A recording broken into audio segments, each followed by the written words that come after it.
ಯಾರ್ಯಾರು ನೋಡಿದ್ದೀರೋ ನಿಮ್ಗೆಲ್ಲರಿಗೂ ಅಡ್ಡು ಬೀಳ್ತೀವಿ, ಯಾಕಂದರೆ ನೀವು ಸಿನಿಮಾ ರಿವ್ಯೂ ಕೇಳದೆ ಬಂದು ನೋಡಿದ್ದೀರಾ ಫಸ್ಟ್ ಡೇ ಒಂದು. ಸೊ ಇನ್ಮೇಲೆ ನೀವು ರಿವ್ಯೂಸ್ ಆಲ್ರೆಡಿ ಯೂಟ್ಯೂಬಲ್ಲಿ ಒಂದಷ್ಟು ಇರುತ್ತೆ, ಎಲ್ಲರೂ ಫ್ರೆಂಡ್ಸ್ ಶೇರ್ ಮಾಡಿರ್ತಾರೆ, ಅದು ಬಿಟ್ಟು ಫ್ರೆಂಡ್ಸ್ ನೋಡಿರ್ತಾರೆ. ಸೊ ನೀವು ಅವ್ರನ್ನ ಕೇಳಿಕೊಂಡು ಪಾಸಿಟಿವ್ ಒಪಿನಿಯನ್ಸ್ ಬಂದರೆ ದಯವಿಟ್ಟು ಬಂದು ಸಿನಿಮಾ ನೋಡಿ. ಸಿನಿಮಾ ಇದೊಂದು family drama, of course love story ಅಂದರೆ ಒಂದು ಒಳ್ಳೆ ಫ್ಯಾಮಿಲಿ ಡ್ರಾಮಾ. ಈ ಫ್ಯಾಮಿಲಿ ಎಲ್ಲ ಕೂತ್ಕೊಂಡು ನಿಮ್ಮ ಬಾಂಡಿಂಗ್ಸ್ ಏನೋ ಒಂದು ಕನೆಕ್ಟ್ ಆಗುತ್ತೆ. ಮೇ ಬಿ ನಮ್ಮ ಫಿಲಮಲ್ಲಿ ಇರೋ ಕತೆ ಅಲ್ಲ, ನಿಮ್ದು ಏನೋ ಒಂದು ನೆನಪಾಗ್ಬೋದು, ಖುಷಿ ಆಗುತ್ತೆ. ನಿನ್ನೆ ಒಂದು ಮಲ್ಟಿಪ್ಲೆಕ್ಸಲ್ಲಿ ಹೋದಾಗ ಒಬ್ಬ ಹೇಳ್ದ, ಸರ್ ನನಗೆ ಕನ್ಫ್ಯೂಷನ್ ಇತ್ತು, ಲವ್ ಮ್ಯಾರೇಜ್ ಆಗಬೇಕು ಅರೇಂಜ್ ಮ್ಯಾರೇಜ್ ಆಗಬೇಕು ಅಂತ. ಬಟ್ ನಿಮ್ಮ ಫಿಲಮ್ ನೋಡ್ಮೇಲೆ ಆನ್ಸರ್ ಸಿಗ್ತದೆ. ನನಗೆ ಏನು ಆನ್ಸರ್ ಸಿಗ್ತದೆ, ಅದೇನಾಗಬೇಕು ಅದೇ ಆಗುತ್ತೆ. ನಮ್ಮ ಲೈಫಲ್ಲಿ ನಾವು ಹೋಗ್ತಾ ಹೋಗ್ಬೋದು. ಸೊ ಆ ರೀತಿ ನಾವೇನು ಮೆಸೇಜ್ ಕೊಡಬೇಕು ಅಂತ ಇಲ್ಲ, ಬಟ್ ಅವ್ರವ್ರಿಗೆ ಬೇಕಾಗಿದೆ ಅವ್ರವ್ರು ತಗೊಳ್ತಾರೆ. ಆ್ಯಕ್ಚುಲಿ ನಿನ್ನೆ ಬಂದು 4 ಶೋ ಆಲ್ರೆಡಿ ಮುಗಿದಿದೆ, ಇವತ್ತು ಬಂದು ಇನ್ನೊಂದು ಶೋ. ನಿನ್ನೆ ಒಂದು 10 ಅನ್ನೋದಾಗಿದೆ, ಬಟ್ ಅದರಲ್ಲಿ ಬೆಂಗಳೂರಲ್ಲಿ 4 ಶೋ ಹೌಸ್ಫುಲ್, 5 ಶೋ ಹೌಸ್ಫುಲ್ಲು, ಮೈಸೂರಲ್ಲಿ ಅಷ್ಟಕ್ಕಷ್ಟು houseful, Shivamogga houseful, Tumakuru houseful ಆಗಿತ್ತು. ಈಗ ನಾನು ವೀರೇಶ್ ಒಂದು ನನ್ನ ಮೊಬೈಲ್ ಓಪನ್ ಮಾಡಿಲ್ಲ, ವೀರೇಶ್ ಒಂದು ಹೌಸ್ಫುಲ್ ಮತ್ತು ಇನ್ನೊಂದು ಮಲ್ಟಿಪ್ಲೆಕ್ಸ್ ಹೌಸ್ಫುಲ್ ಆಗಿತ್ತು. ಬೇರೆ ಏನೇನು ಅಂತ ನೋಡಿ ಸರ್. ನೀವು ಹೇಳಿ, ಪ್ರೊಡ್ಯೂಸರ್ ಆಗಿ ಸಿನಿಮಾದಲ್ಲಿ ಗೆದ್ದಿದ್ದೀರಾ? ಆ್ಯಕ್ಚುಲಿ ನೆನ್ನೆ 2 ಶೋ ಇದ್ದಿದ್ದು ಮೈಸೂರಲ್ಲಿ. ಸೊ 7 ಗಂಟೆಗೆ ತುಂಬ ಬೇಗ ಫಿಲ್ ಆಯಿತು. ನಮ್ಮದೇ ಮೈಸೂರು ಆಗಿದ್ದು. ಸೊ ಥಿಯೇಟ್ರಿಗೆ ರಿಕ್ವೆಸ್ಟ್ ಹಾಕ್ಬಿಟ್ಟು ಪುನಃ 10:40ಗೆ ಹಾಕಿದ್ರು. ಸೊ ಅದು ಆಲ್ಮೋಸ್ಟ್ 90% ಫಿಲ್ ಆಗಿತ್ತು. ಫಿಲ್ ಆದಮೇಲೆ ನಾನು ಥಿಯೇಟ್ರಿಗೆ ವಿಸಿಟ್ ಮಾಡಿ ಕೊನೆಯ ಟೈಮಲ್ಲಿ ವಿನಯ್ ಸರ್ಕಲಲ್ಲಿ ವೀಡಿಯೋ ಕಾಲ್ ಮಾಡಿದ್ದೆ.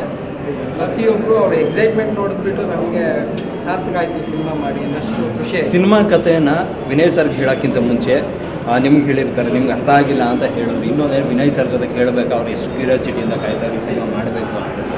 ಸುಮಾರು 4 ವರ್ಷ ಗ್ಯಾಪ್ ಇತ್ತು ವಿನಯ್ ಸರ್ ಆ್ಯಕ್ಚುಲಿ ಹೇಳಬೇಕಂದ್ರೆ. ಒಂದೊಂದು ಸಿನಿಮಾ ಉಬ್ಬಿನಂತೆ ಕಾಯ್ತಾ ಇದ್ರು. ಯಾವುದೇ ರೀತಿ ಗ್ರೀನ್ ಸಿಗ್ನಲ್ ಕೊಡಿ ಸಿನಿಮಾ? ಅವ್ರಿಗೂ ಸುನಿ ಸರ್ ಜೊತೆ ಸಿನಿಮಾ ಮಾಡಬೇಕು ಅಂತ ತುಂಬ ಇಷ್ಟ ಆಗಿರ್ತಾ ಇದ್ರು. ಅಲ್ಲಿಯೂ ಅವ್ರಿಗೂ ಡೇಟ್ ಸ್ವಲ್ಪ ಫ್ರೀ ಇತ್ತು. ಆ ಕಾರಣಕ್ಕೆ ಈಗ ಮಾಡೋಣ, ಅದಿಗೂ ಒಂದು ಸ್ವಲ್ಪ ಕ್ಯಾಶ್ ಆದರೂ ನಾವು ಅಡ್ಜಸ್ಟ್ ಮಾಡ್ಕೊತೀವಿ ಅಂತ ಹೇಳಿದ್ವಿ. ಯಾಕೆಂದರೆ ಅವ್ರದ್ದು ಪೆಪ್ಪೆ ಗ್ರಾಮಾಯಣ ಎಲ್ಲ ರೆಡಿ ಆಗ್ತಾಯಿತ್ತು. ನಾನೇ ಅಶ್ಯೂರೆನ್ಸ್ ಕೊಟ್ಟೆ, ಸರ್ ಏನಾದರೂ ಡೇಟ್ ಕ್ಲಾಸ್ ಆದರೂ ನಾನೇ ಕಾಂಪ್ರಮೈಸ್ ಆಗ್ತೀನಿ ಅಂತ. ಕೆಲವು ಸೀನ್ಗಳಲ್ಲಿ ನಮ್ಮದು ಒಂದು 3 months ಲೇಟ್ ಆಗಕ್ಕೆ ನಾನೇ ಇದೆ. ಮತ್ತು ಇನ್ನೊಂದು ಈ ಸಿನಿಮಾದಲ್ಲಿ ರಾಘಣ್ಣ ಬಂದಿದ್ದಾರೆ, ಮತ್ತು ಗೆಸ್ಟ್ ಅಪಿಯರೆನ್ಸ್ ಆಗಿ ಸುಮಾರು ಜನ ಬಂದಿದ್ದಾರೆ. ಅದ್ರ ಬಗ್ಗೆ ಏನು ಹೇಳ್ತಾರೆ ಸರ್? ನನ್ನ ಆಸೆ ಅಣ್ಣ ತಮ್ಮದಿರಿಬ್ಬರೂ ಹಾಕ್ಕೊಂಡು ಸಿನಿಮಾ ಮಾಡಬೇಕು. ಯಾಕೆಂದರೆ ಅವರಿಬ್ಬರು ಸೇರಿ ಮಾಡಿರೋ ಎಲ್ಲ ಸಿನಿಮಾಗಳು ಇತಿಹಾಸ ಸೃಷ್ಟಿಸಿದೆ. ಅಂದರೆ ಈಗಲ್ಲ, ಮಕ್ಕಳಾಗಿದ್ದಾಗ ಹೋಮ್ ಮಾಡಿದ್ದಾರೆ ಅವರಿಬ್ಬರು. ಆ ಸಿನಿಮಾ ಯಾವ ಮಟ್ಟಿಗೆ ಇತಿಹಾಸ ಸೃಷ್ಟಿಸಿದೆ ಅಂತ ನಿಮಗೂ ಗೊತ್ತು. ಆಮೇಲೆ ಆಕಸ್ಮಿಕ, ಅದರಲ್ಲೂ ಅವರಿಬ್ಬರು ಮಾಡಿದ್ದಾರೆ. ಹಾಗೆ ಅವರು ಇನ್ನೊಂದು ಏನಾದರೂ ಇದರಲ್ಲಿ ಬಂದು ವಿನಯ್ ರಾಜ್ಕುಮಾರ್ ಮತ್ತು ರಾಘವೇಂದ್ರ ಅವ್ರದ್ದು ಕಾಂಬಿನೇಷನ್ ಇಲ್ಲ, ಚಿಕ್ಕ ಮಕ್ಕಳದ್ದು ಮತ್ತೆ ತೋರಿಸಿದ್ದೀವಿ. ನೀವು ನೆಕ್ಸ್ಟ್ ಪ್ರಾಜೆಕ್ಟ್ ಮಾಡಬೇಕಾ, ಆ ರೀತಿ ಮಾಡಬೇಕನ್ನೋ ಆಸೆ? ಆಲ್ರೆಡಿ ನಾವು ವಿನಯ್ ಸರ್ ಜೊತೆ ಮಾತಾಡಿದ್ದೀನಿ.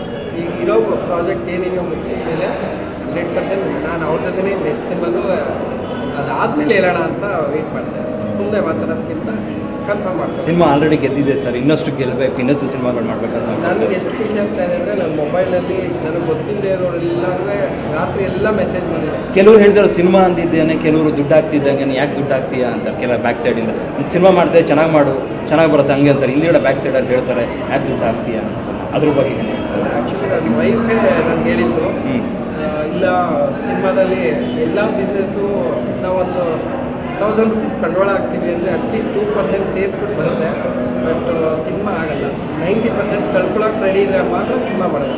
ಇಲ್ಲಾಂದರೆ ಇವತ್ತು ಏನು ಹೇಳ್ತೀರಾ ಸರ್ ನಿಮ್ಮ ವೈಫಿಗೆ? ಇವತ್ತು ನಾನು ತುಂಬ ರಾತ್ರಿ ನನ್ನ ವೈಫ್ ಜೊತೆನೇ ಸಿನಿಮಾ ನೋಡಿದೆ. ಎಷ್ಟು ಖುಷಿ ಪಡ್ಕೊಂಡು ಹೋದ್ರು, ತುಂಬ ಹೆಮ್ಮೆ ಪಡ್ಕೊಂಡು ಹೋದ್ರು. ಮತ್ತೆ ಇನ್ನೊಂದ್ಸತಿ ಮಾತು ಬರೋದಿಲ್ಲ ಅನ್ಕೋತೀನಿ. ಸಿನಿಮಾ ಆಗಿದ ತಕ್ಷಣ ಖುಷಿಯಿಂದ ಮತ್ತೆ ಬಂಡವಾಳ ಹಾಕಿ ರೆಡಿ ಇರ್ತಾರೆ. ಖಂಡಿತ ಇನ್ನೂ ದೊಡ್ಡ ಬಜೆಟ್ ದೊಡ್ಡ ಸಿನಿಮಾನೇ ಮಾಡಬೇಕು. Thank you sir, thank you so much.